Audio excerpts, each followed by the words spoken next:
Hello students, welcome to the virtual class. In today's class, we will discuss about how to express one inverse trigonometric function in terms of other inverse trigonometric functions. Let's understand it with the help of questions. First question, evaluate tangent of cos inverse 8 by 17. If we convert cos inverse in terms of tangent inverse, we will be able to simplify it. To convert cos inverse in terms of tangent inverse, first write cos inverse 8 by 17 equals to A, then cos A is equals to 8 by 17. As cos theta equals to base upon hypotenuse, so represent it on right angle triangle and find the third side using Pythagoras theorem, that is hypotenuse square equals to perpendicular square plus base square. So here perpendicular is equals to square root of 17 square minus 8 square equals to square root of 289 minus 64 equals to square root of 225, that is equals to 15. As we required cos inverse in terms of tangent inverse, so we find tangent A. Here tangent A is equals to perpendicular upon base, that is equals to 15 by 8. It implies A is equals to tangent inverse 15 by 8. Now tangent of cos inverse 8 by 17 equals to tangent of tangent inverse 15 by 8, that is equals to 15 by 8. Moving to the next question. To solve this question, we take 9 by 4 as common from left hand side. So it is equals to 9 by 4 into pi by 2 minus sine inverse 1 by 3. We know that sine inverse x plus cos inverse x equals to pi by 2. So pi by 2 minus sine inverse 1 by 3 is replaced with cos inverse 1 by 3. So here left hand side is equals to 9 by 4 cos inverse 1 by 3.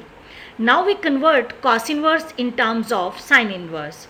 So let cos inverse 1 by 3 equals to A. Then cos A is equals to 1 by 3. As cos theta equals to base upon hypotenuse, represent it on the right angle triangle and find the third side using Pythagoras theorem. Here third side is equals to 2 root 2. As we required cos inverse in terms of sine inverse, so we find sine A. Here sine A is equals to 2 root 2 upon 3. Then A is equals to sine inverse 2 root 2 upon 3. Now 9 by 4 cos inverse 1 by 3 equals to 9 by 4 sine inverse 2 root 2 upon 3, which is equal to right hand side. Take another question. In this question we have two terms in left hand side and right hand side is in terms of tangent inverse. If we convert left hand side in terms of tangent inverse, we will be able to apply the property of tan inverse x plus tan inverse y. So first we convert left hand side. Let cos inverse 15 by 17 equals to A. Then cos A is equals to 15 by 17. As cos theta equals to base upon hypotenuse, represent it on the right angle triangle and find the third side using Pythagoras theorem. Here third side is equals to 8. As we required cos inverse in terms of tangent inverse, so we find tangent A. Tangent A is equals to 8 by 15 here. Then A is equals to tangent inverse 8 by 15. So cos inverse 15 by 17 equals to tangent inverse 8 by 15. Now let sine inverse 3 by 5 equals to B. Then sin B equals to 3 by 5. As sin theta equals to perpendicular upon hypotenuse, represent it on the right angle triangle and find the third side, that is 4 here. Now we required sine inverse in terms of tangent inverse, so we find out tangent B. Tangent B is equals to 3 by 4, then B is equals to tangent inverse 3 by 4. So our left hand side is equals to tangent inverse 8 by 15 plus tangent inverse 3 by 4.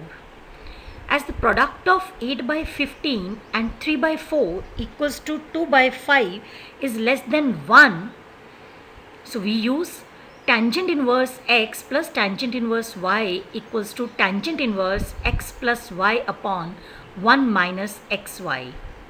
After applying the property, we get tangent inverse 8 by 15 plus 3 by 4 upon 1 minus 8 by 15 into 3 by 4 equals to tangent inverse 32 plus 45 upon 60 minus 24, that is equals to tangent inverse 77 by 36, which is equals to right hand side.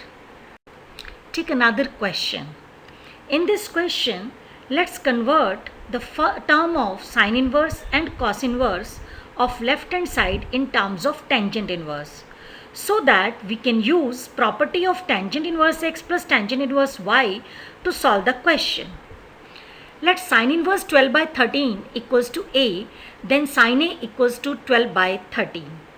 As sine theta equals to perpendicular upon hypotenuse, so represent it on the right angle triangle and find the third side, that is base. Here base is equals to 5.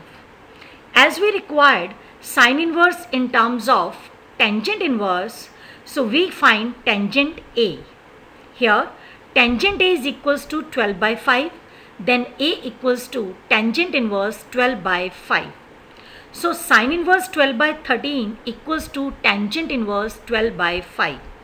Similarly, let cos inverse 4 by 5 equals to B, then cos B equals to 4 by 5. As cos theta equals to base upon hypotenuse, so represent it on the right angle triangle and find the third side, that is perpendicular. Here perpendicular is equals to 3. As we required cos inverse in terms of tangent inverse, so we find tangent B. Here tangent B equals to 3 by 4. Then B equals to tangent inverse 3 by 4.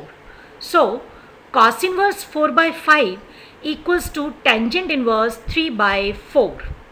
Now left hand side is equals to tangent inverse 12 by 5 plus tangent inverse 3 by 4 plus tangent inverse 63 by 16. First we solve tangent inverse 12 by 5 plus tangent inverse 3 by 4. As product of 12 by 5 and 3 by 4 equals to 9 by 5, which is greater than 1, so we use the property tangent inverse x plus tangent inverse y equals to pi plus tangent inverse x plus y upon 1 minus xy. After applying the property, we get pi plus tangent inverse 12 by 5 plus 3 by 4 upon 1 minus 12 by 5 into 3 by 4 plus tangent inverse 63 by 16 equals to pi plus tangent inverse 48 plus 15 upon 20 minus 36 plus tangent inverse 63 by 16 equals to pi plus tangent inverse minus 63 by 16 plus tangent inverse 63 by 16. As we know, tangent inverse minus x equals to minus tangent inverse x, so we get pi minus tangent inverse 63 by 16 plus tangent inverse 63 by 16. Solving this, we get pi, which is equal to right hand side. Students, I hope that you all have understood about expressing one inverse trigonometric function into another and how to use it in solving the questions. For more practice, try to solve this assignment. Thank you.